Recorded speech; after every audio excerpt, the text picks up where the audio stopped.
आज बनवते कारल्याची भाजी। तर इथं मी कारले कट करून घेतलेत, इथं शेंगदाणे घेतलेत, साखर घेतली आहे, जिरे घेतलेत, हळद, मोहरी, काळा मसाला घेतलाय, कोथिंबीर, एक कांदा कट करून घेतलाय, लसूण पाकळ्या आणि खोबरं घेतले खिसून। तर आता आपण बनवायला सुरुवात करूया। आपण अगोदर कारल्याला मीठ लावून घेऊया। मीठ आणि थोडंसं हळद लावून घेऊया,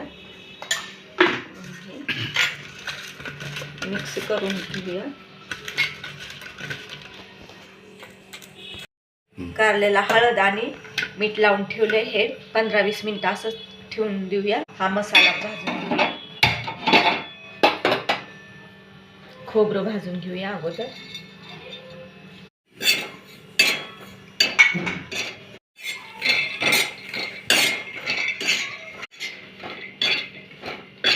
आता कांदा भाजून घेऊया। कांदा भाजून झाला, आपण काढून घेऊया। आता थोडंसं तेल टाकूया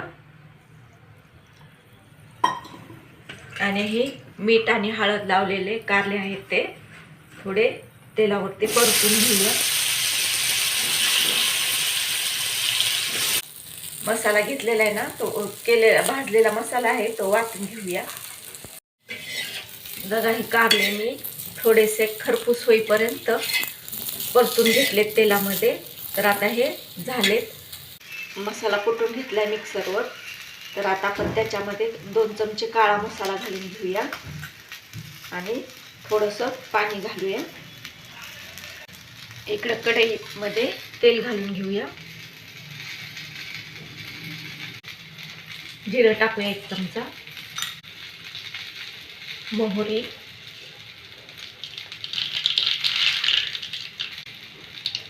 एक काळा मसाला घालून घेऊया 4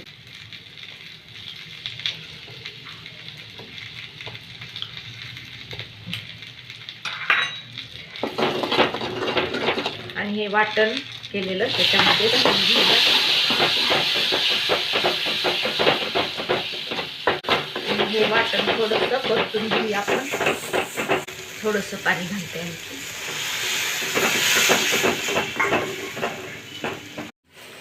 धने पावडर टाकूया 1 चमचा, थोडीशी हळद,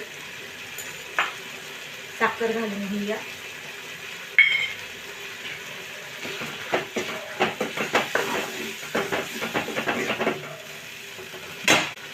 नंतर त्याच्यामध्ये कारल्याच्या फोडी घालून घेऊया।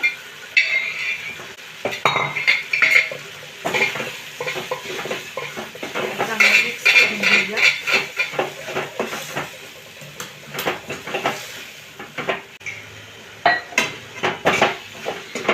याच्यामध्ये थोडंसं पाणी आणखीन घालूया आपण।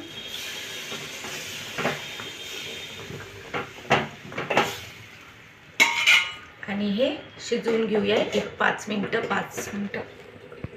तर बघूया आपली कारल्याची भाजी झाली आहे का।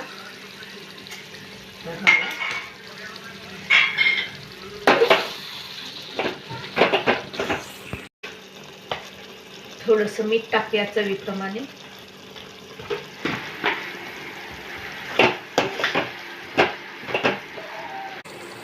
तर बघा, अशा प्रकारे आपलं कारलं तयार झालंय।